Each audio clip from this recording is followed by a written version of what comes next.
on the number, other than that we know that there's approximately 150 homes in the unincorporated area at this point. And when you said Meadville was impacted, was that from last night or was that from? No, that was from Tuesday night. Concerning the Brazos River, I know yesterday there was some concern because of all the water coming, downstream. Is that still a concern? And can you kind of talk about that as well? Jeff, please. Sure. When we look upstream, again, we look at Hempstead. Hempstead has dropped 6 feet over the last 3 days, and so in that regard, we're seeing an improvement. We're also monitoring in Orchard, which is in Fort Bend County, and we've seen 0.2 of a foot of drop in Orchard. So the flood wave is making its way down. We feel confident in the forecast at Richmond in the days to come. Can you spell your last name, Mr. Jeff? Yes, Janeck. Thank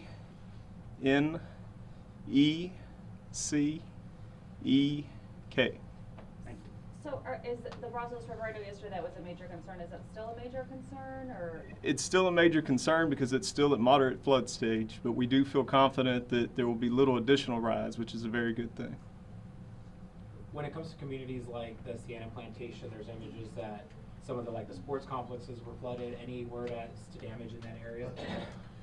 We haven't heard anything specific on the sports complex in Sienna. We know that that area is outside of the leveed area, and they did have similar issues in previous floods, and so at this stage, it's to be expected. Have you guys had any high water rescues? Mark. In the last 24 hours, there have been about 4 or 5 different small rescues later in the evening hours. Besides that, there have not been any major rescues because of the weather that hit last night. A lot of the first responders were prepared, and we're still prepared tonight with all the jurisdictions. But we had a majority of the rescues Tuesday night. Can you all talk about the other damage that residents in Fort Bend County experienced last night? It sounds like hail was also a big issue. So is that, can you please explain that? Over the evening hours, we had some reports of some small hail. I know that the county, North Harris County, had some more reports, but up in the Katy area, that we had some reports of that. We didn't have any significant damages reported to us from those jurisdictions. We also had some high winds and some lightnings and stuff, and we had some potential hits on some small houses in the areas, but no substantial damages from last night reported to us this morning. We took time this morning to reach out and work with the jurisdictions, along with sending some of county employees out to make sure we did damage assessments, and there wasn't a whole lot that came back from it. Were there any power outages reported from the Fort Bend County area? There were slight power outages. We had some this morning, but as of right now, I don't know of any current ones that are still out. Any major road closures anywhere, or you're anticipating any major arteries having to close down? So at the moment, our observation shows no major road closures. There's only small, maybe minor roads, maybe here and there, but nothing major, nothing major. For Ms. Gonzalez, in talking to people over the last couple of days, people get emotional when they think about Harvey and this flooding. Have you all has your line been busy, people requesting help as far as help? Actually, we haven't been as busy as we thought we were going to be, so that's a good thing. But we have been working with a lot of our partners, which is a lot of nonprofit organizations throughout Fort Bend County, to assist us with the needs that the residents have been requesting.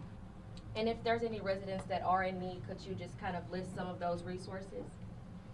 Some of the organizations that are ready to serve is Second Mile, which is on the east end of Fort Bend County. Also East Fort Bend Human Needs, east end of the county. Here in the Rosenberg-Richmond area, it'd be Rosenberg-Richmond Helping Hands. In the Katy area, it's Katy Christian Ministries. And throughout Fort Bend County, Attack Poverty is also available. What was that last one? I'm sorry. Any shelters open at this point? Attack Poverty. No Any shelters. shelters, or do you anticipate No, any of that? no shelters at this time. Do you anticipate that? Yeah. Because of what Yeah, restrictions on obviously, Red Cross is standby, and if in case we need it, we are ready to do that, but at this point, there is no need. And also, one we opened closed down because, there was no demand or not enough people there. So that's the situation. And I just wanted to clarify also, Mark Grant said about, because we still don't have access to all the damages in Fort Bend County because, cities manages their own way of emergency management. So we are willing to support, we are willing to help them. We are going to stand by and let us know what kind of need they have. All this discussion is about, the unincorporated area where county provides service. And so I just wanted to clarify that. And when it comes for those predictions on the St. Bernard, you mentioned, I believe, Tierra Grande, any evacuation orders, knowing that it's going to rise 8 more feet in the next day? At the moment, no. But the thing about it is, like we always say, we are constantly monitoring the situation. If it is needed, we will address that issue at that time. In terms of school closures, is it safe to say that schools will reopen on Monday, or we just have to play it by ear? It is absolutely. We don't know what is going to happen tonight, but it looks like, again, I am assuming, or I'm hoping there won't be any more closure. And with that, I think if you have, yes, sir. Since the EOC has been revamped under your administration, how EOC is handling the current situation, both in style and substance, compared to the previous instances? I don't want to make any comparison, and I think last few days we have been relentlessly out there, and we have been 24/7 communicating with the public, and we are hearing a lot of positive feedback from what we are doing. And so we don't want to compare anything. And of course, in the past also we did whatever the best we can, and we learn from every event. And so we are trying to do the best we can to communicate with our citizens. We will continue to do that, and we are up to that task at this point. Yeah. Any other questions? So with that, and I will conclude this press conference. And once again, I just wanted to say thank you.